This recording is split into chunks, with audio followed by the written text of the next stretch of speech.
piccoli bozzetti in argilla realizzati dalle mani del grande scultore neoclassico Antonio Canova, tornati all'antico splendore grazie a un lavoro minuzioso di restauro durato 2 anni.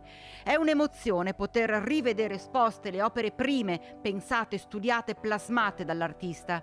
L'intero corpus, 34 tra terre cotte e terre crude, da cui poi hanno preso vita i gessi e i marmi. Un bellissimo progetto che ci ha permesso di restaurare le opere ma anche di studiarle, quindi di verificare i materiali ma anche di studiarne le impronte digitali.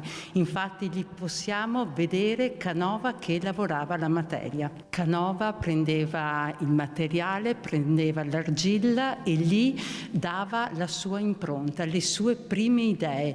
Quando doveva lavorare a un soggetto, grazie a queste argille aveva la possibilità di creare. Sono opere freschissime, moderne, che ci fanno vedere proprio il Canova creatore. Un lavoro che ha coinvolto più realtà e più figure professionali. Grazie all'Università di Padova e all'Università di Bologna abbiamo fatto le tomografie a tutte le opere e questo ci ha permesso di intervenire con il restauro in maniera sartoriale.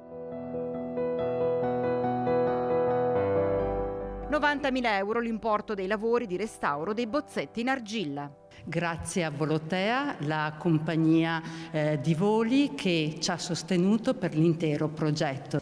Prossimi progetti? Abbiamo un intenso programma sia per quanto riguarda la tutela e la conservazione del patrimonio, ma anche di eventi che permetteranno di valorizzare al meglio Canova, la sua opera e la nostra realtà museale.